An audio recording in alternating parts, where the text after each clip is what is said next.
نحمده ونصلي ونسلم على رسوله الكريم أما بعد فأعوذ بالله من الشيطان الرجيم بسم الله الرحمن الرحيم والصلاة والسلام عليك يا سيدي يا رسول الله وعلى آلك وصحبه يا حبيب الله. درس اخلاقیات میں آج کا عنوان گفتگو ہے کہ 4 چیزیں یہ بالکل ان کی قلیل سی مدت ہوتی ہے بلکہ ناپائیدار ہیں، لہذا ان چیزوں سے پرہیز کرنا چاہیے اور ان چیزوں کے ساتھ کو بہت زیادہ دل نہیں لگانا چاہیے. تو فرماتے ہیں 4 چیز اے خواجہ کم دارد بقا، گوشت دار اے مومن نیک لقا. 4 چیزیں ان کی بقا نہیں ہے، یہ رہتی نہیں ہے، بہت مختصر رہتی ہے. فرمایا ایماندار، ایمان والے مسلمان میری بات کو ذرا کان لگا کر سننا، توجہ دینا ان باتوں پر.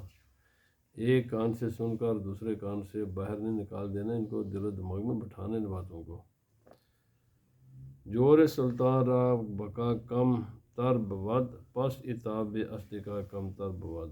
پہلی چیز جو ہمیشہ نہیں رہتی، تھوڑی دیر کے لیے رہتی، اس کے بعد یہ ختم ہو جاتی ہے، وہ ہے بادشاہوں کا ظلم، حکومتوں کا ظلم.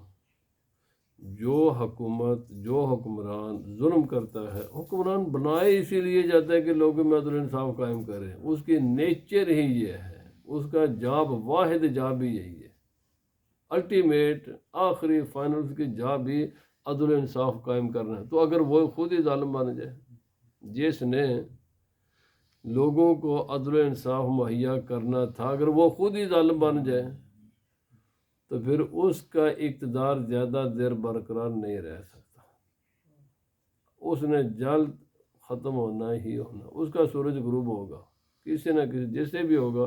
بہرحال چونکہ اس کے نیچر کے خلاف ہے. حکومت کا مان نہیں، آپ جانتے ہیں کہ حکومت کا فائنل ایک ہی جاب ہوتی ہے. ویسے تو کہتے ہیں 3 ہوتی ہیں، لیکن آخر ایک ہی ہے، عدل و انصاف قائم کرنا سوسائٹی میں. باقی تو یہ سب لوگ حکومتوں نے اپنے ویسے گالے بھی پھدے پائے دینے. یہ حکومتوں نے خود کیا، اب یہ ان کو اتار لے. تو بھائی تمہیں دعوت کس نے دی تھی ان چیزوں کو اپنے ذمہ لینے کی؟ کوئی ذمہ داری نہیں، حکمران کی ایک ہی ذمہ داری ہے. اسی ذمہ داری کو پورا کرنے کے لیے آرمی بنائی جاتی ہے، اسی ذمہ داری کو پورا کرنے کے لیے پولیس کا محکمہ قائم کیا جاتا ہے، اسی ذمہ داری کو پورا کرنے کے لیے عدالتیں بنائی جاتی ہیں، اسی ذمہ داری کو پورا کرنے کے لیے ٹیکسیشن ہوتی ہے. یہ سب کے سب جو بھی چیزیں ہیں، اصل میں حکمرانوں کی، حکومت کی فنڈامنٹل جو رسپانسبلٹی ہے وہ سوسائٹی میں عدل و انصاف قائم کرنا ہے. تو جو اسی سے روح گردانی کرے گا تو پھر باقی اداروں کی جو مقصد ہے وہ آٹومیٹک ختم ہو جاتا ہے. پھر آرمی کا بھی وقار نہیں رہے گا، پھر پولیس کا بھی کوئی اس کی بات نہیں سنے گا، پھر ججز کا بھی کوئی وقار نہیں، پھر کسی کا کچھ بھی نہیں ہے. پھر انارکی پھیلتی ہے ملک میں، اور جب انارکی پھیلتی ہے تو پھر لوگ اپنے فیصلے خود کرتے ہیں، اور جب خود کرتے ہیں تو پھر وہ معاف کسی کو نہیں کرتے. پھر ان کا گریبان، اس کے ہر آدمی کے گریبان تک ان کا ہاتھ چلا جاتا ہے. پھر جب چلا جاتا ہے تو پھر تو فرمائے یہ پہلی چیز ہے کہ ظلم اور حکومت. اسی لیے حضرت علی شیر خدا رضی اللہ تعالیٰ عنہ کا مشہور عالم قول ہے، آپ نے فرمایا کفر اور معاشرہ یہ چل سکتا ہے، کوئی مسئلہ نہیں ہے. ایک سوسائٹی کافر سوسائٹی ہے، لیکن وہ آپس میں عدل انصاف قائم کرتی ہے، وہ پروان چڑھیں گے، خوشحالی رہے گی، وہاں پر کوئی مثال نہیں ہوگا، کوئی امن و امان کا. فرمایا کفر ایسی کوئی چیز نہیں ہے کہ جس کی وجہ سے امن و امان کے مسائل پیدا ہوں. فرمایا یہ کبھی نہیں ہو سکتا ہے کہ مسلمان ہو اور ہو ظالم اور سوسائٹی کا امن و سکون برقرار رہ سکے اور سوسائٹی میں ترقی ہو. یہ کبھی نہیں ہو سکتا، کبھی بھی ایسا نہیں ہوگا کہ یعنی ظلم اور سوسائٹی کا امن و امان اور اس کے نتیجے میں ترقی یہ ہو جائے، کبھی نہیں ہو سکتا. اور علامہ ابن خلدون نے بھی اس موضوع پر بہت کمال لکھا، مقدمہ ابن خلدون میں، کہ یہ کبھی نہیں ہو سکتا۔ اس لیے جس دین نے ہمیں، اللہ رب العزت نے، یہ قرآن پاک میں کتنی اہم آیات ہیں، فرمایا فاعدلوا ولو کان ذا قربا، فرمایا عدل کرو اگرچہ تمہارا اپنے قریب ترین ہی کا معاملہ کیوں نہ ہو۔ بار کے قرآن پاک میں فرمایا 3 آیتیں قرآن پاک میں، فرمایا جب بھی بات کرو تو عدل و انصاف کی بات کرو، جب بھی لین دین کرو تو عدل و انصاف کے ساتھ کرو، جب بھی کوئی معاملہ تمہارے سامنے آئے تو عدل و انصاف کے ساتھ، فرمایا اپنی نفسانی خواہشات سے بالکل اس وقت خالی ہو کر، مبرہ ہو کر صرف عدل و انصاف کرو۔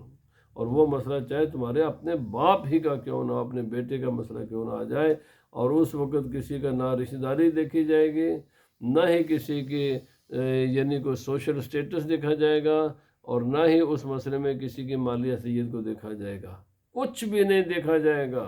صرف ایک بات ہے کہ عدل و انصاف قائم کرنا ہے، اور ہماری یہ تاریخ ہے۔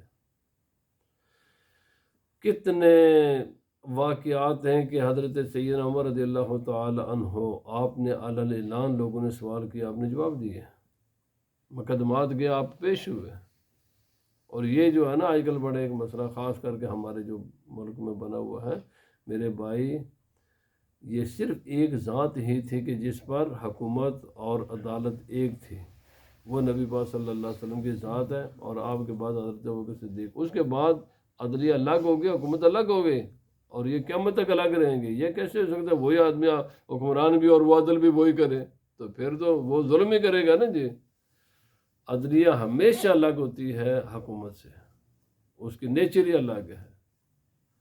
تو اس لیے بہرحال عدل وہ نہیں ہے کہ جو حکمران کے جو میں نے کہ یہ عدل ہے، عدل وہ ہے جو قاضی کہتا ہے یہ عدل ہے، اس کا فیصلہ انڈیپینڈنٹ قاضی کرتا ہے کہ یہ جو معاملہ ہے یہ عدل و انصاف کے مطابق ہے یا عدل و انصاف کے مطابق نہیں۔ اگر یہ نہیں ہے تو خود نبی پاک صلی اللہ علیہ وسلم نے قاضی مقرر کیوں فرمائے؟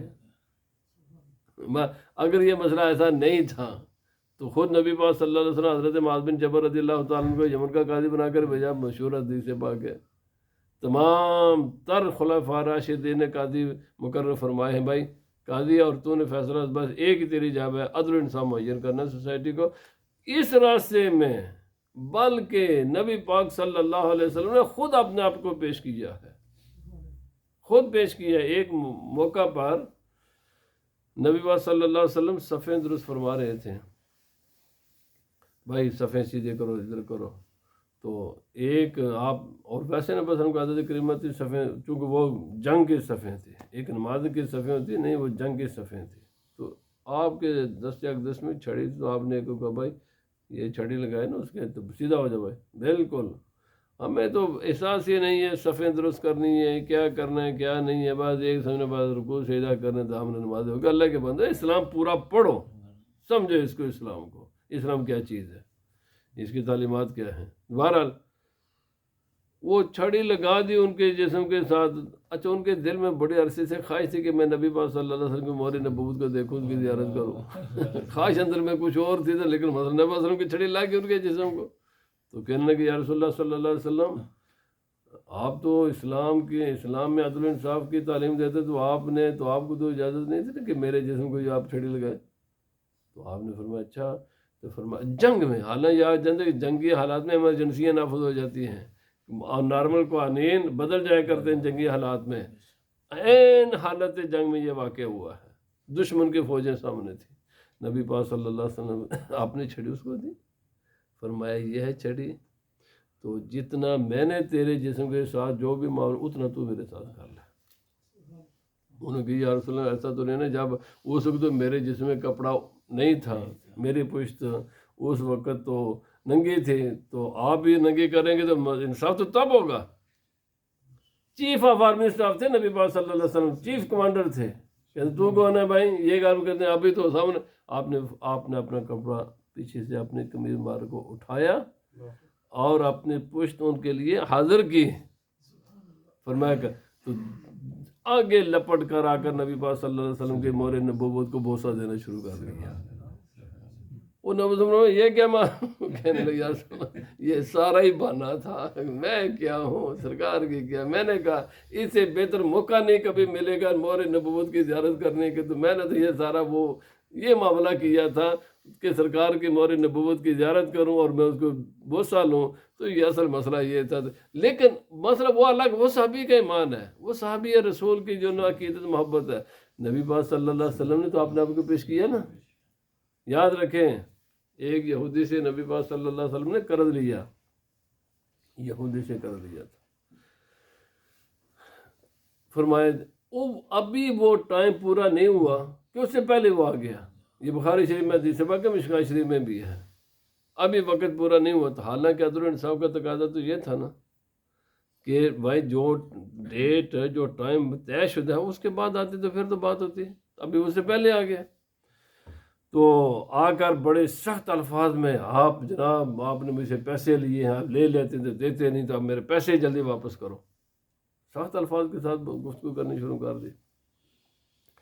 تو صحابہ اکرام کو بڑا اس بات پر غصہ آیا اور نبی پاک صلی اللہ علیہ وسلم کے مجلس میں کریں کہ آپ تو اس طرح گزرنا شروع کر دیا. تو نبی پاک صلی اللہ علیہ وسلم نے یہودی کو نہیں صحابہ اکرام کو تنبیہ کی. فرمایا تمہارا یہ کام نہیں کہ اس کو گورو اور اس کو ان کو رکھیں کہ دیکھو یہ کہو یا تو تمہارے دو جب ان میں سے ایک کر لیتے، مجھے کہتے کہ اچھے طریقے سے اس کا قرض واپس کر دو. اگر یہ نہیں کہہ سکتے تھے تو اس کو کہتے کہ بھائی قرض مانگ لیکن اچھے طریقے سے مانگ، سختی نہ کر.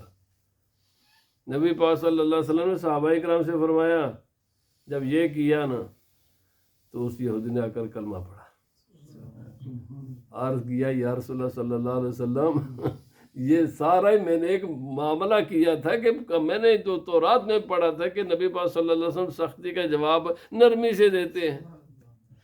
کوئی چانس نہیں مل رہا تھا کہ کوئی ایسا موقع ملے کہ میں اس چیز کو ذرا دیکھوں کہ نبی پاک صلی اللہ علیہ وسلم سختی کا جواب سختی کے ساتھ دیتے ہیں یا کہ سختی کا جواب نرمی کے ساتھ دیتے ہیں. بہرحال یہ تو اس کی محبت یا اس کا ایک طریقہ کار تھے ایمان لانے کا جو، لیکن نبی پاک صلی اللہ علیہ وسلم نے تو صحابہ کرام فرمایا ٹھیک ہے. تو آپ صلی اللہ علیہ وسلم نے اپنے آپ کو بھی پیش کیا ہے.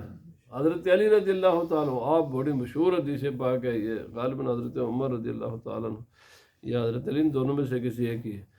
تو جناب ہو گئے نا تو وہ قاضی صاحب کھڑے ہو گئے جناب ان کے استقبال کے لیے. آپ نے فرمایا سب سے پہلی بڑی منصبی تو نے یہ کی ہے قاضی، اس وقت ایک میں ہوں ایک میرے مد مقابل ہے، جہاں اٹھنا ہے تو پھر دونوں کے لیے کھڑا ہو، یا نہیں اٹھنا تو نہ میرے لیے بھی تو کھڑا نہیں ہو سکتا، میرے لیے بھی کھڑا نہیں ہو سکتا. تو بات یہ ہے کہ بہت سے واقعات ہیں، کتابیں بڑی پڑھی ہیں تاریخ کی کتابوں میں، حضرت ابوبکر صدیق، حضرت سیدنا عمر فاروق، حضرت عثمان غنی، حضرت علی شیر خدا، باقی ائمہ ہمارے بڑے بڑے اور یہ ابھی تک پوری دنیا میں مسلمانوں کا عدل و انصاف تر امتیاز تھا. یہ لوگ بلا کر کے یہ سلطنت جو عثمانیہ نے 3 بر اعظموں پر حکومت کی ہے. بھائی اندازہ لگائیں اس زمانے میں تو کوئی ہوائی جہاز نہیں تھے، کوئی فائٹر جیٹ نہیں تھے، کوئی بڑی بڑی آرمیاں نہیں تھی. 3 بر اعظموں پر 600 سال تک حکومت کرتے رہے. تو یہ میرے بھائی طاقت نہیں تھی، یہ اخلاقی قوت ہوتی ہے، یہ عدل و انصاف کی قوت ہوتی ہے کہ وہی عدل و انصاف قائم کیا جس کی وجہ سے پوری 3 بر اعظموں پر 600 سال تک حکومت کرتے. جب اس رستے سے ہم ہٹے تو پھر آج جو حالات ہیں وہی ہے، اس کو بیان کرنے کی ضرورت نہیں ہے. مسلمانوں کو اپنی تاریخ پڑھنی چاہیے. اور یاد رکھیں ہم سمجھتے ہیں بڑے بڑے موٹر وے بنا لیں گے تو ہماری عزت بنے گی، بڑے بڑے ایئرپورٹ بنائیں گے تو ہماری عزت بنے گی، ہم یہ کریں گے تو میرے بھائی کوئی بھی دنیا کی قوم اس کی عزت بڑے موٹر وے سے نہیں ہوتی، نہ بڑے بڑے ایئرپورٹ سے ہوتی ہے، نہ بڑے جہازوں سے یا بڑے ریلوں سے ہوتی ہے. کسی چیزیں انسان کی عزت اس کی ویلیو ہیں، ان میں جو اخلاقی اور انسانی اخلاقیات ہیں ان سے قومیں بلند ہوتی ہیں یا ان سے قومیں گرتی ہیں. آج ہم نے سامنے بڑی کوٹھی، یقین کریں کہیں یعنی کنالوں میں کوٹھی، پڑوسی اس کو جانتا نہیں ہے، تو تیری کوٹھی کو ہم کیا کریں؟